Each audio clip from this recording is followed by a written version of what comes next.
Naghahanap ka ba ng gagalaan this weekend na mura lang pero pang international? Well, ito ang MB Dulos na tinaguri ang floating book fair at talaga namang heaven na may tuturing para sa mga book lovers. Kaya halika, samahan niyo ako. Nga pala guys, nandito sila sa may Rivera North War sa may Subic Bay. First things first, yung ginawa ko is nag-register ako dyan dahil naglakad ako papunta dun kila mama. Yan sila mama at papa. At yan, ito yung mga ticket namin. Ayan, ito kami. Yan sila yung mga pinsan ko. Tapos yung kapatid ko. Yan, picture sila dyan. O, diba, yan si ate girl mo nagmamaganda. Pero guys, no joke. Nung umakyat kami, napakaganda yan. Nagsisightseeing kami. Yan, padaan ulit sa wall nyo guys. Grabe.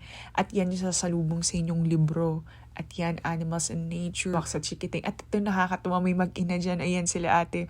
Nagbabasa sila sa lapag. Yan, devotional, history, and science. Ito din yung presyo nila guys. Nako, napakamura. At ito yung mga novels, fiction. Nako, lahat yata nandito na business and leadership. Ito yung talaga